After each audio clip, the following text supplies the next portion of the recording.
வாங்க எல்லோரும் சேர்ந்து ஒரு ஃப்ரெஷ் கவர்னன்ஸை உருவாக்கலாம்.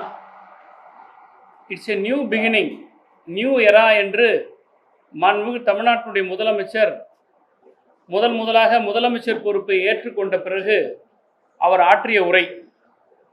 வாங்க எல்லோரும் சொல்லி எல்லோரும் சேர்ந்து கூப்பிட்டார்.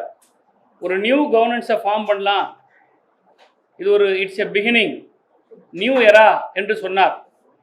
உண்மைதான், இது ஒரு நியூ எரா. 100 நாளில் 546 குற்ற சம்பவங்களை செஞ்ச ஒரு நியூ எரா இன்னைக்கு மாண்புமிகு விஜயினுடைய சர்க்கஸ் சர்க்கார் தலைமையில் நடைபெற்றிருக்கக்கூடிய ஆட்சியில் இருக்கக்கூடிய ஒரு சாதனை இது. பெண்கள் பாதுகாப்பு ரொம்ப நான் ஸ்ட்ரிக்டாக வச்சிருப்பேன்னு சொன்னார். ஆனால் இன்னைக்கு பெண்களுக்கான பாதுகாப்பு எந்த அளவில் தமிழ்நாட்டில் இருக்குன்றது நாட்டு மக்களுக்கே நன்றாக தெரியும். தாவேக்கால கட்சியில் இருக்கக்கூடிய பெண்களுக்கே பாதுகாப்பு கொடுக்க முடியாத ஒரு பள்ளியில் இருக்கிற சர்க்காராக தான் இது இன்னைக்கு இருந்துட்டு இருக்கு. போதை கலாச்சாரத்திலேருந்து நம்ம பசங்களை அதிலிருந்து மீட்கணும், அவங்கள காப்பாற்ற வேண்டிய பொறுப்பு நமக்கு இருக்குன்னு சொன்னார். ஆனால் போதை பழக்கம் கடத்தல் இங்கே இருக்கிறது, இந்த கல்லூரி வளாகத்தில் போதை கடத்தப்படுகிறது, போதைப் பொருள் விற்கப்படுகிறது என்று தகவல் கொடுத்த அந்த மாணவனுக்கே பாதுகாப்பு கொடுக்க முடியாத வெக்கங்கட்ட சர்க்கஸ் சர்க்கார் அரசு தான் இந்த விஜயுடைய அரசு. நீங்க சட்டத்தை பாதுகாக்கக்கூடிய ஒரு முதலமைச்சர், சட்டம் ஒழுங்கை கையில் வைத்திருக்க கொண்டிருக்கக்கூடிய முதலமைச்சர், காவல்துறையை கையில் வச்சிருக்கிற முதலமைச்சர், ஜென்சி பிள்ளைகளெல்லாம் உங்களுக்கு ஆர்வமாக வாக்களித்த இந்த முதலமைச்சருக்கு இன்னைக்கு ஜென்சிக்கள் மட்டும் ஏறத்தாழ 10க்கு மேற்பட்ட இளைஞர்கள் இன்றைக்கு கொல்லப்பட்டிருக்கிறார்கள், படுகொலை செய்யப்பட்டிருக்கிறார்கள். இந்த கொலை பழியை மாண்புமிகு முதலமைச்சர் அவர்கள் ஏற்றுக்கொண்டுதான் ஆக வேண்டும். இந்த 100 நாளில் பல குற்ற சம்பவங்கள் தமிழ்நாட்டில் நடந்திருக்கு. நான் ஏற்கனவே சொன்னது மாதிரி 576 குற்ற சம்பவங்கள் இருக்கு. அதில் குற்றங்கள் வாரியாக எங்களால் பட்டியலிட்டு சொல்ல முடியும். இந்த ஒரு வாரத்தில் மட்டும் குற்றங்களினுடைய எண்ணிக்கையில் எடுத்துக்கிட்டிங்கன்னா, கோவையில் ஒரு மாணவன் போதைப் பொருளை பற்றி தகவல் கொடுத்ததா சொல்லி, அமுதன் என்கிற மாணவன், காவல்துறையே சொல்லுது அந்த கல்லூரியில் படிக்கக்கூடிய மாணவர்கள் இடத்துல, அமுதன்ற உங்கள் ஃப்ரெண்டு தான் எல்லா தகவலும் கொடுத்தாருன்னு சொல்கிறாங்க. அதை அடிப்படையாக வச்சு சக மாணவர்கள் எல்லாம் அந்த மாணவனை கொலை செஞ்சுருக்கிறாங்க. ஆனால் சட்டமன்றத்தில் மாண்புமிகு அமைச்சர் என்ன சொல்கிறாரு, இரு கோஷ்டிகள் இருக்கக்கூடிய மோதல் சொல்லிட்டு வழக்கினுடைய தன்மையை திசை திருப்புறார். நான் கேட்கிறேன் மாண்புமிகு முதலமைச்சர் அவர்களே, இளைஞர்களுக்கான அரசு என்று நீங்கள் மார்த்தட்டி கொள்கிறீர்கள்.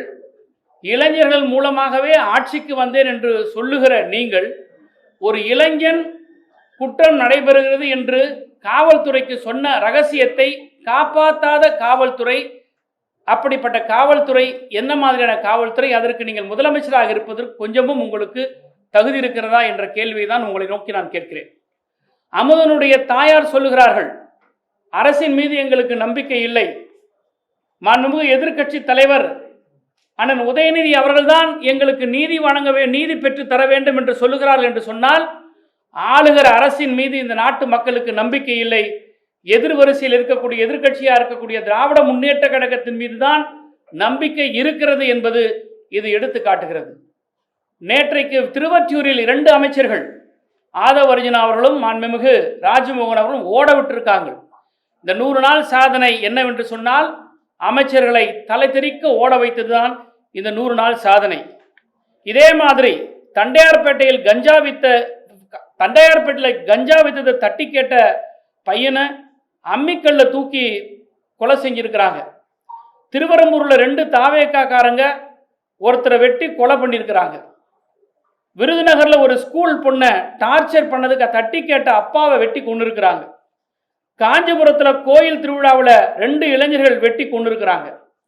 திருபுவனத்தில் 25 வயசு இளைஞரை வெட்டி கம்மாயில் வீசி இருக்கிறாங்க.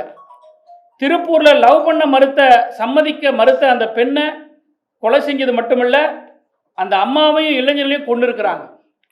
ஈரோட்டில் ஃபேன்சி ஸ்டோருக்குள்ளே புகுந்து ஒரு பெண்ணை கத்தியால் குத்தி இருக்கிறாங்க. இதெல்லாம் வந்து இந்த கடந்த ஒரு வாரத்தில் நடந்த குற்ற சம்பவங்கள். அம்பத்தூரில் புதூரில் ஆட்டோவில் ஒரு பெண்ணை உட்கார வச்சு கழுத்தை அறுத்து ரோட்டில் வீசி இருக்கிறாங்க. இந்த மாதிரியான குற்ற சம்பவங்கள்லாம் இதுக்கு முன்னாடி நடக்கவே இல்லை.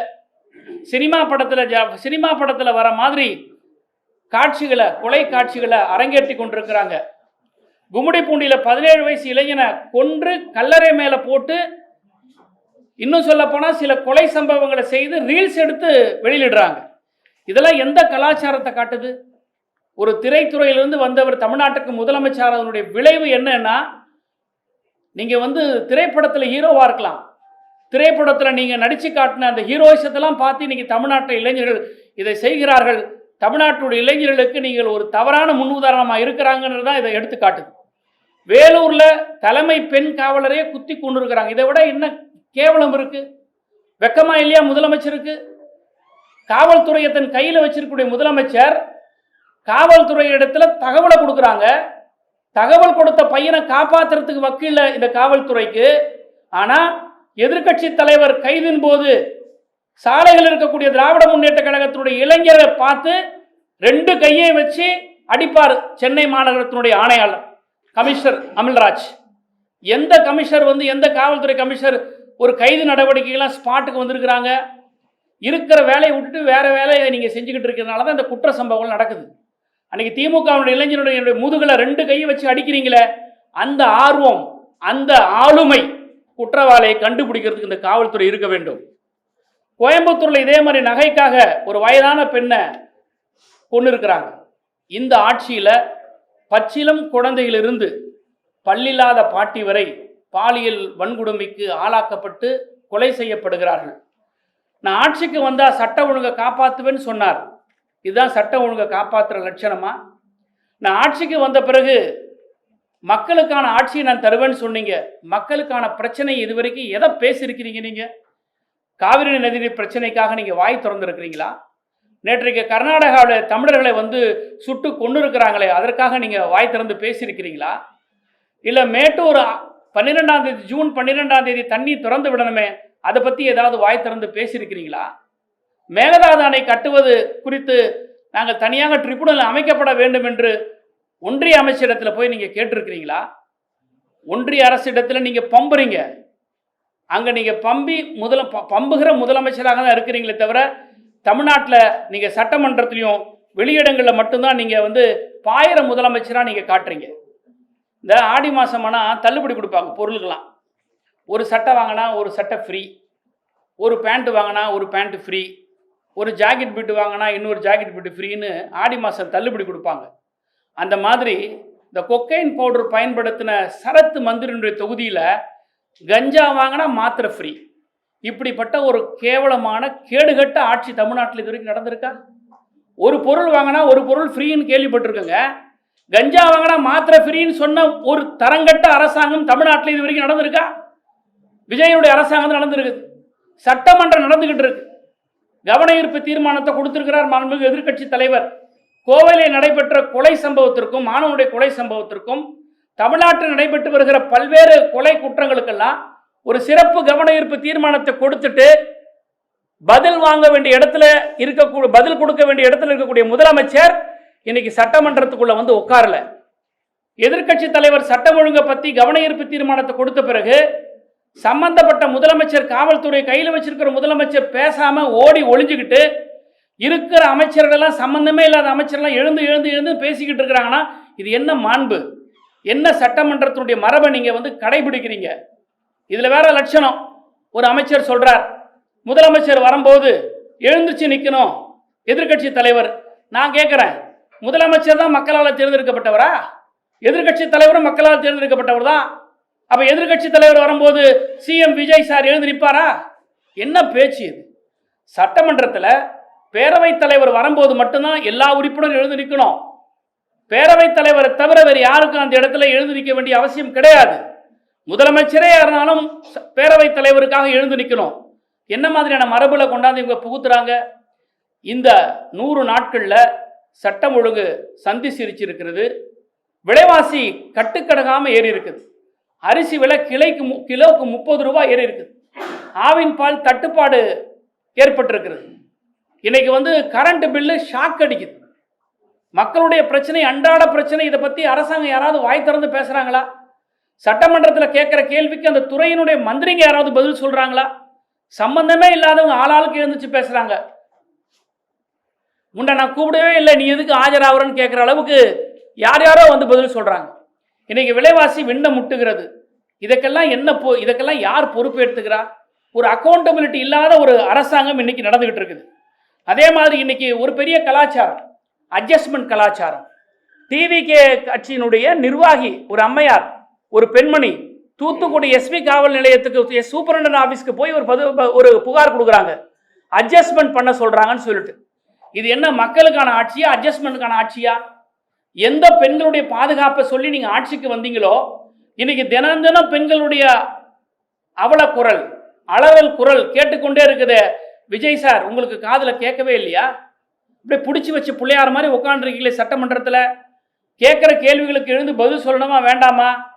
உங்களுக்காக சிறப்பு கவன ஈர்ப்பு தீர்மானம் உங்களுடைய துறை சம்பந்தமாக சட்டமன்ற எதிர்க்கட்சி தலைவர் பேசும்போது அது எழுந்துச்சு பேசக்கூட முடியாமல் நீங்கள் வெளியில் போகிறீங்க. இன்னொரு விஷயம், ஒரு சட்டமன்றம் நடந்து கொண்டிருக்கும் போது அவசியம் இல்லாமல் அமைச்சர் பெருமக்களோ முதலமைச்சரோ வெளியில் நிகழ்ச்சிகள் போய் கலந்துக்க கூடாது.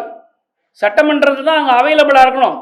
சட்டமன்ற நடவடிக்கைகள் நேரங்களுடைய பெரும்பான்மையான நேரங்கள் அவங்க உள்ளதான் உட்காரணும். இயற்கை உபாதைகளை தவிர அல்லது உணவு இடைவேளைகளை தவிர சட்டமன்ற நடவடிக்கைகள் முழுமையாக இருந்து கவனிக்கப்பட வேண்டும். எதிர்க்கட்சி தலைவர் கவன ஈர்ப்பு தீர்மானத்தின் போது உரையாற்றும் போது எங்கே போயிருந்தீங்க சார்? சரி போனீங்க, போன இடத்துல பேசுனீங்களா? உங்களுக்காகவே ஒரு தொலைக்காட்சி நிறுவனம் வந்து ஒரு ப்ரொமோ ப்ரோக்ராம் நடந்தது 100 நாள். காசே இல்லாமல் மறைமுகமாக அவங்களுக்கு பணம் கொடுத்து, மறைமுகமாக நீங்கள் அவங்களுக்கு பணம் கொடுத்ததான் எங்களுக்கு தகவல் கொடுத்து அவங்கள பில்டப் பண்ணுறதுக்காக 100 நாள் சாதனையை செய்கிறதுக்காக உங்களுக்கு ஒரு ப்ரொமோ பண்ணி ஒரு நிகழ்ச்சி நடத்தினாங்க. அங்கேயாவது போய் உங்கள் சாதனையை பேசுனீங்களா? முதலீட்டார் மாநாடை நடத்துனீங்க. முதலீட்டார் மாநாட்டில் பத்திரிகையாளர் உங்களை யாராவது அனுமதிச்சாங்களா? ஏன்னா கூட்டு வெளிப்பட்டுரும். பத்திரிகையாளர் உள்ளே போனாங்கன்னா இன்வெஸ்டர்ஸை யாராவது பேசுவாங்க.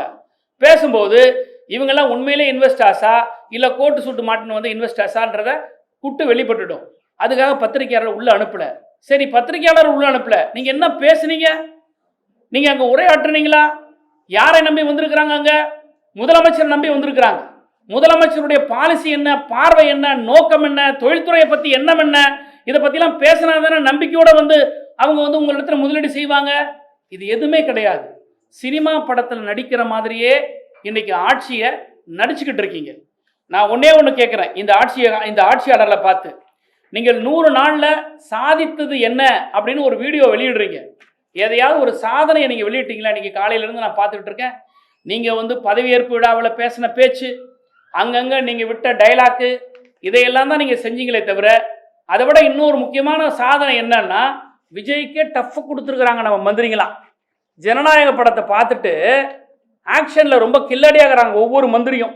எல்லாம் கண்ணீர் விட்டு எழுதாங்க. விஜய்க்கு கூட அந்த நடிப்பு வராது, அந்த அளவுக்கு டஃப் கொடுத்துருக்குறாங்க. இதுதான் இந்த 100 நாட்களில் செய்யப்பட்டிருக்கிற சாதனையை தவிர வேறு எதுவுமே கிடையாது. பத்திரிகையாளர்களுக்காக சந்திப்பது கிடையாது. 100 நாள் ஆச்சே, நீங்கள் பத்திரிகையாளரை சந்தித்து நான் செஞ்சிருக்கிற சாதனை ஏதாவது சொல்லியிருக்கிறாரா? 2வது, பத்திரிகையாளர்களை வந்து தணிக்கை செய்கிறார்கள். எந்த நிகழ்ச்சிக்கு வர வேண்டும், எந்த நிகழ்ச்சிக்கு வெளியே வைக்க வேண்டும் என்ற ஒரு கட்டுப்பாடு. இது அறிவிக்கப்படாத எமர்ஜென்சி. பத்திரிகையாளர்களுக்கான சுதந்திரத்தை இவங்க கொடுக்கவே இல்லை. இதை யாரும் கேட்கவும் மாட்டேன்றீங்க. யாராவது புறக்கணிக்கிறீங்களா முதலமைச்சருடைய நிகழ்ச்சியை? யாராவது அமைச்சர்களுடைய பேட்டியை புறக்கணிக்கிறீங்களா? கண்டென்ட்டுக்காக நீங்கள் போகிறீங்க, ரைட்டு, ரீல்ஸுக்காக போகிறீங்க. எவ்வளோ காலம் இப்படியே போக போகிறீங்க? தமிழ்நாட்டுடைய கலாச்சாரம் மாறுது, தமிழ்நாட்டுடைய அரசியல் மாண்பு மாறுகிறது, தமிழ்நாட்டுடைய அரசியல் மரபு மாற்றப்படுகிறது. இதையெல்லாம் எதிர்க்கட்சியாக எங்களை போன்றவர்கள் மட்டும்தான் கேட்க வேண்டும் என்பது அல்ல. பத்திரிகை துறையாக இருக்கக்கூடிய உங்களுக்கும் அந்த பொறுப்பு இருக்குது, அந்த கடமை இருக்குது. அதனால தான் சொல்கிறேன், இந்த 100 நாள் வந்து இது வந்து சர்க்கஸ் சர்க்காரை தவிர மக்களுக்கான சர்க்கார் அல்ல. இந்த 100 நாளில் நாசமாகி வருகிற தமிழ்நாடு, நாசமாகும் தமிழ்நாடை தவிர இது நாளுக்கு நாள் முன்னேற்றம் அடைகிற இது தமிழ்நாடு கிடையாது. எனவே இந்த 100 நாள் நீங்கள் செய்யவில்லை என்றாலும் கூட அடுத்து வர காலங்களில் சட்டமன்றம் நடைபெற்று கொண்டிருக்கிறது. இந்த சட்டமன்றத்தில் அந்தந்த துறை அமைச்சர்கள் எழுந்து பதில் சொல்லணும்.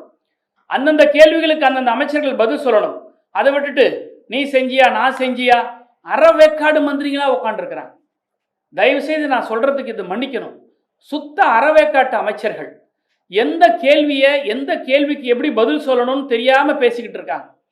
ஒரு ஆதவர்ஜனார் ஒரு அமைச்சர், அரசியலும் தெரியல, ஆட்சியில் இருக்கக்கூடிய அதிகாரத்தை பற்றியும் தெரியல. நாடாளுமன்றத்தில் நீட்டு மசோதாவை திராவிட முன்னேற்ற கழகத்தை சேர்ந்த காந்தி செல்வன் அமைச்சர் சட்ட முன்வடிவை தாக்கல் செய்தாருன்னு ஒரு வடிகட்டுன்னு பொய்ய சொல்றார். உங்களுக்கு தான் அரசியல் அறிவு இருக்கா? இல்லை பாராளுமன்ற நடவடிக்கையில் நீங்கள்லாம் கவனிச்சிருக்கிறீங்களா? நீட்டு மசோதான்னு ஒன்று கிடையவே கிடையாது. மெடிக்கல் கவுன்சில் ஆஃப் இந்தியாவுடைய நோட்டிஃபிகேஷன், அந்த நோட்டிஃபிகேஷன் அறிவிச்சுட்டு விட்டதே தவிர மெடிக்கல் கவுன்சில் ஆஃப் இந்தியா எந்த நாடாளுமன்றத்தில் யாரும் சட்ட முன்வடிவை கொண்டாந்துலாம் அங்கே சப்மிட் பண்ணவே இல்லை. இது அடிப்படை புரிதல் கூட இல்லாமல் அறவேக்காட்டு அமைச்சர்கள் தான் இன்றைக்கி இருக்கிறாங்க. இன்றைக்கி சட்டமன்ற பேரவை நடவடிக்கைகளை லைவ் போடுறீங்க, போடுங்க, நல்லா எக்ஸ்போஸ் ஆக போகிறீங்க. நீங்கள் தான் இந்த கூட்டத்தொடர் முடிஞ்ச பிறகு கோமாளிகள் கூடாரம் அப்படின்னு தான் வருமே தவிர சட்டமன்றத்தில் ஆக்கப்பூர்வமான எந்த ஒரு கேள்விக்கும் பதில் அளித்ததாக இருக்கவே இருக்காது.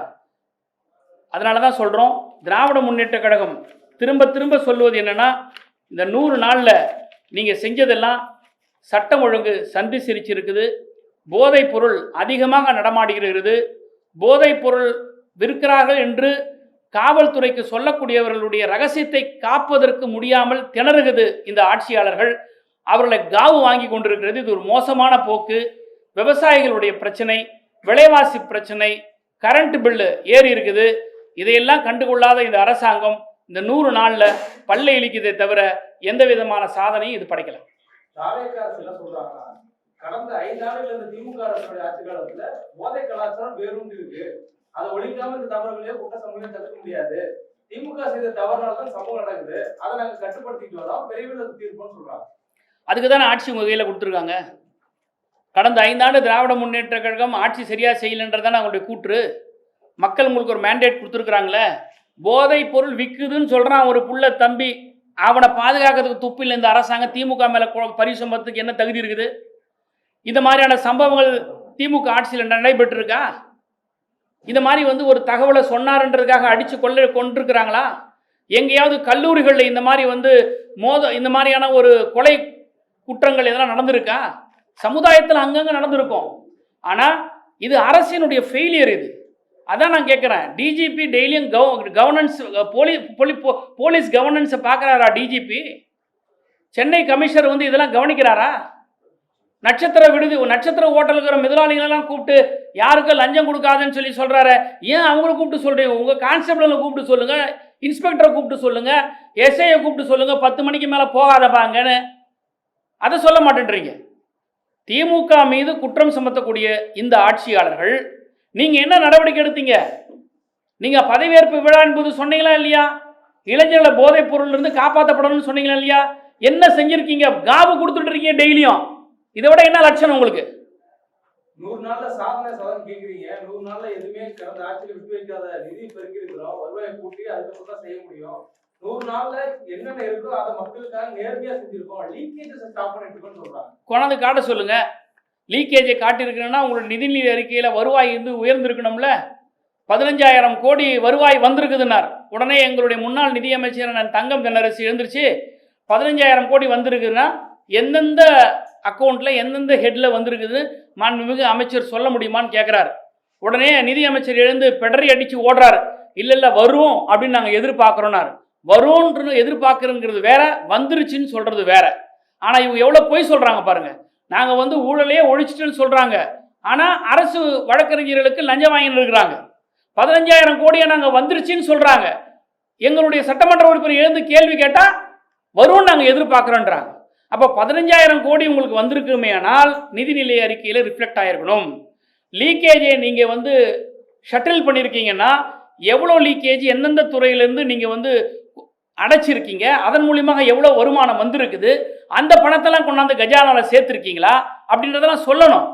இதையெல்லாம் சொல்லாமல் சும்மா வாயில் வடை சுடுற மாதிரி நாங்கள் 15,000 கோடி கொண்டாண்டோம், 15,000 கொண்டாடினா நீங்கள் என்ன போய் அம்பாரத்தில் போய் அரப்பறுத்து கொண்டாந்து வெள்ளாமையை கொண்டாந்து நீங்கள் கஜானாவில் சேர்த்துருக்கீங்களா?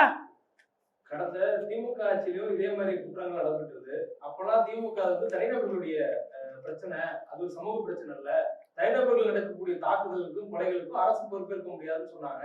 இப்ப தாவேக அரசுல நடக்கக்கூடிய தனிநபர்களுடைய தாக்குதலுக்கும் கொலை சம்பவங்களுக்கும் எப்படி அரசு பொறுப்பேற்க முடியும்? கோவையில் அமுதன் கொலை செய்யப்பட்டது தனிநபர் தாக்குதலா? திருவொற்றியூர்ல ஒரு மாணவன் கொலை செய்யப்பட்டிருக்கான தனிநபர் தாக்குதலா? இதெல்லாம் தனிநபர் தாக்குதலா? தனிநபர் தாக்குதல் நடைபெற்றதுக்கு நடவடிக்கை எடுக்கப்படணும். திமுகவினுடைய ஆட்சியில குற்றங்கள் நடைபெற்றதே வச்சுக்கங்க, நிறைய வச்சுதான் வச்சுங்க. ஆனா எல்லாத்துக்கும் நடவடிக்கை எடுக்கப்பட்டதா இல்லையா? காவல்துறை தூங்கிட்டு இருந்ததா?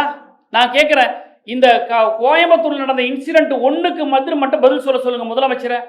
நீங்க வந்து சாரி சொல்லிட்டா போதுமா அப்படின்னு எங்களுடைய முதலமைச்சரை கேட்டாரு. இந்த பெற்றோர்கிட்ட யாருகிட்டயாவது பேசியிருக்கிறார் அவரு? ஆனால் எதிர்கட்சி தலைவர் தான் அலைபேசியில கூப்பிட்டு பேசுறார் அமுதனுடைய பெற்றோர் இடத்துல. அந்த பெற்றோர் சொல்றாங்க, எங்களுக்கு நம்பிக்கை உங்க மேலதான் இருக்கு, எதிர்கட்சி தலைவரான உதயநிதி ஸ்டாலின் மேலதான் நம்பிக்கை இருக்கு, இந்த அரசின் மீது நம்பிக்கை இல்லைன்னு சொல்றாங்களே. ஓட்டு போட்டு வந்திருக்கிற மைனாரிட்டி கவர்மெண்ட் தான், ஆனா ஆட்சியில் இருக்கீங்க நீங்க, ஆனா உங்க மேல மக்களுக்கு நம்பிக்கை இல்லை, எதிர்கட்சி மேலதான் நம்பிக்கை இருக்கு. அமைச்சர் சரத் அவர்கள் வந்து இந்த பவுடர் பயன்படுத்துற விஷயம் அது குறித்து நான் ஏற்கனவே விளக்கம் கொடுத்தேன் அப்படின்னு சொல்லி சட்டமன்றத்திலே அதை சொல்லிட்டு இதுக்கப்புறம் அதை பேச வேணாம் நான் தான் விளக்கம். என்ன விளக்கம் கொடுத்தாரு? அதை ஒரு குழந்தைக்கு மாத்திரையை கசிக்க கொடுத்தாரு. குழந்தைக்கு மாத்திரையை கசிக்க கொடுக்குறதுலாம் அப்படிதான் செய்வார். நீங்களே சொல்லுங்க சார் யாராவது. குழந்தைக்கு நான் கேட்கறேன், இன்னைக்கு நான் ஒரு குற்றச்சாட்டு சொல்லியிருக்கேன். குழந்தைக்கு மாத்திரை கொடுத்ததா விளக்கம் சொல்றாருல, அந்த குழந்தை எங்கங்க? அந்த குழந்தை பக்கத்துல எங்கடா இருந்ததா? முதல்ல அவர் பக்கத்துல உட்கார்ந்தது அந்த குடும்பத்துக்கு சம்பந்தப்பட்டவங்களான்னு சொன்னார் அவரு. குழந்தைக்கு மாத்திரையை அப்படி வந்து பவுடர் பண்ற டெக்னாலஜி எங்க கத்துக்கிட்டாரு அவரு? ஒன்று டெமோ பண்ணி காட்ட சொல்லுங்க பார்க்கலாம். எல்லாரும் முன்னாடி உங்க ஊடகங்கள் முன்னாடி டெமோ பண்ணி காட்ட சொல்லுங்க. யாராவது குழந்தைக்கு மாத்திரை செல்போன் மேல வச்சு பண்ணுவாங்களா? குழந்தைக்கு கொடுக்குற மாத்திரை எவ்வளவு ஹைஜீனிக்கா இருக்கணும். பக்கத்துல டாக்டர் இருக்கிறார், குழந்தைகள் டாக்டர், ஜெனரல் மெடிசின். குழந்தைக்கு யாராவது அந்த மாதிரி கொடுப்பாங்களா? என்ன பைத்தியகாரத்தனமா பேசுறாங்க இந்த அமைச்சர்கள்லாம். நான் தான் சொல்றேன், இந்த கொக்கைன் சரத்குமார் அவர் தொகுதியில ஆடி ஆஃபர் போய் நிக்குது. இப்போ போதை பொருள் வாங்கினா மாத்திரை இலவசங்கிறாங்க. வெக்கமில்ல உங்களுக்கு? கோவை அமுதல் விஷயத்துல வந்து அவங்க தாயார் வந்து கல்லூரி நிர்வாகத்துக்கு மேல கம்ப்ளைண்ட் கொடுத்துருக்காங்க. அதுக்கு அந்த போலீஸ் ஸ்டேஷன் வந்து அதை எடுக்க மாட்டோம், நீங்க கொலை நடந்த இடத்துல இல்ல, நீங்க எப்படி கம்ப்ளைண்ட் கொடுக்கலாம், நாங்க எஃப்ஐஆர் போட மாட்டோம் மறுத்துருக்காங்க. நீங்க தான் அதுல சட்ட உதவி செய்யறது. இதுல தெரியுதா இந்த லட்சணம்? இதுலயே தெரியலையா? இந்த அரசாங்கத்துடைய ஃபெயிலியர் இது தெரியலையா? முதலமைச்சருடைய அவரால் இன்னபிலிட்டி, முதலமைச்சருடைய கையாளாகத்தனம், முதலமைச்சருடைய இயலாத தன்மை, முதலமைச்சரிடத்தில் நிர்வாகம் இல்லை என்பது இதை விட என்ன காட்டுது? ஒரு பேரண்ட்ஸ் கொலை செய்யப்பட்ட பாதிக்கப்பட்டவங்க கம்ப்ளைண்ட் கொடுக்குறாங்க, ஆனால் அந்த கம்ப்ளைண்ட் வாங்க மாட்டேன்னு காவல்துறை சொன்னா வெக்கப்பட வேணாம், அவமானப்பட வேணாம்? முதலமைச்சர் எங்க போறாரு? இப்ப இந்த முதலமைச்சருக்கு வீரவசனம்லாம் எங்களுடைய அரசாங்கத்தை எங்களுடைய தலைவரை பத்தி கேட்டாரு. அப்ப இருந்த வீரமெல்லாம் எங்க போச்சு? அந்த அந்த கல்லூரி நிர்வாகத்தை பேட்டி கொடுக்க சொன்னது யார் சார்?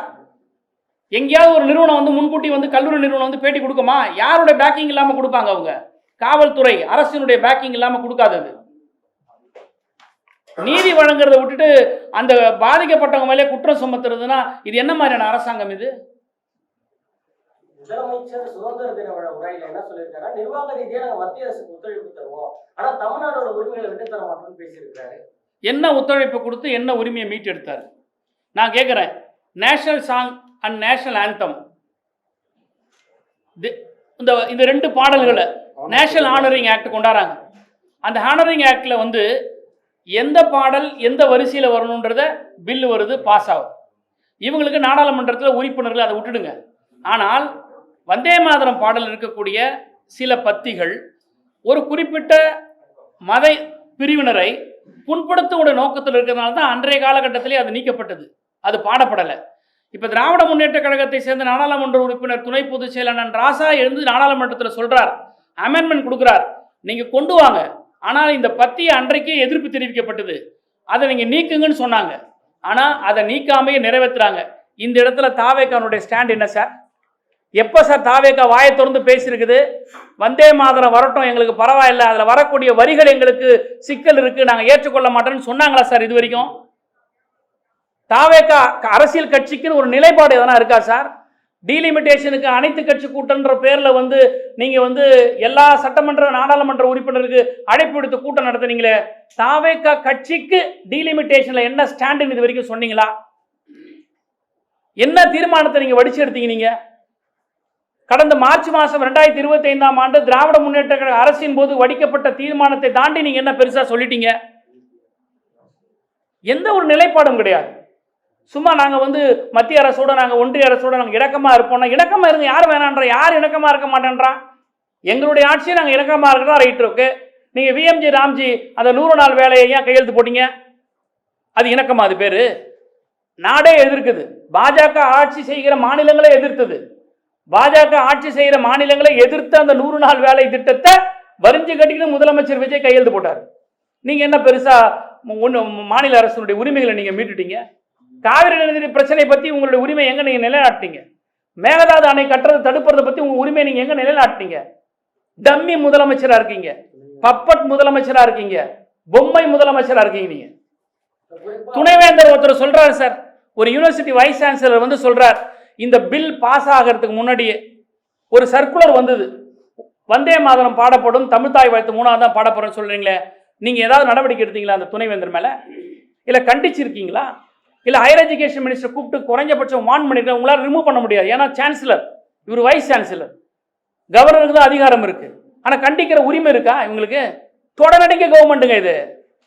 அவங்க என்ன சொல்றாங்க அப்படின்னா, முதலமைச்சர் தலைமையில no delimitation கொண்டு வந்திருக்கோம். ஆனா திமுக வந்து இரட்டை நிலைப்பாடு உடையவர்கள் அமைச்சர் நிர்மல்குமார் இல்ல மறுபடியும் ரிப்பீட் பண்ணுங்க, சொல்லுங்க. சாரி. முதலமைச்சர் தலைமையில அனைத்து கட்சி எம்பிக்கள் கூட்டத்துல நோ டிலிமிட்டேஷன் ஒரு தீர்மானத்தை கொண்டு வந்திருக்கிறோம். ஆனா திமுக குறித்து பேசுறப்ப சிடிஆர் நிர்மல்குமார் என்ன சொல்றாருன்னா, திமுக இன்னைக்கு இங்க வந்து ஆதரிச்சாங்க சட்டப்பேரவையில், ஆனா அங்க போய் ஆதரிப்பாங்க இரட்டை நிலைப்பாடு உடையவர்கள். எங்க போய் எதை ஆரம்பிப்பீங்க? டீலிமிட்டேஷன் நீங்க ஆதரிப்பீங்க. இப்ப பாராளுமன்றத்தில் டீலிமிட்டேஷன் பில் இருக்கா? கொஞ்சமாவது அறிவு இருக்கா அவங்களுக்குலாம்? அரசியல் தெளிவு இருக்கா அவங்களுக்குலாம்? நாடாளுமன்றத்துக்கு முன்னாடி இப்போ வந்து பில் இருக்கா? நாங்கள் எப்படி போய் ஆதரிப்போம்? இந்த அரசியல் புரிதல் கூட இல்லையே. மாநில உரிமையில விட்டு கொடுக்க மாட்டேன்னு சொன்னார முதலமைச்சர், தமிழ்நாட்டினுடைய முதலமைச்சர். வைஸ் சான்சலரை வந்து நியமிக்கிறதுக்காக ஒரு சர்ச் கமிட்டி போடும். அந்த வைஸ் சான்சலர் நியமிக்கிறதுக்கு சர்ச் கமிட்டி போடும்போது, நாங்கள் ஆட்சியில் இருக்கும்போது கவர்னர் என்ன சொல்றார்? அவர் ஒருத்தரை நியமிக்கிறோம் அப்படிங்கிறார். ஆல்ரெடி சான்சலர் சார்பாக ஒன்று இருக்கு. ஆனால் யூஜிசி சார்பாக ஒருத்தரை போடணும்னு சொன்ன விஷயத்தை நாங்கள் தடுத்தோம், நாங்கள் எதிர்த்தோம், நாங்கள் நியமிக்கவே இல்லை. ஆனால் இந்த ஆட்சி வந்த பிறகு, தாவேக ஆட்சி வந்த பிறகு, உயர்கல்வித்துறை அமைச்சர் யூஜிசியினுடைய சார்பாக ஒருத்தரை நியமிக்கிறதுக்கு ஒத்துக்கிறார். என்ன பெருசா மாநில உரிமையை நீங்க பாதுகாத்துட்டீங்க? நாடகம், நடிப்பு, வேஷம், சினிமால தான் போட்டீங்க. தமிழ்நாட்டில் முதலமைச்சராக வந்து கூட நீங்க போட்டுட்டீங்க.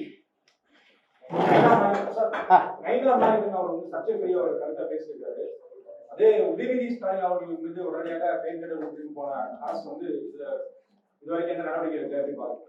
பாஜக கண்டு பம்பும் டம்மி முதலமைச்சர் விஜய்.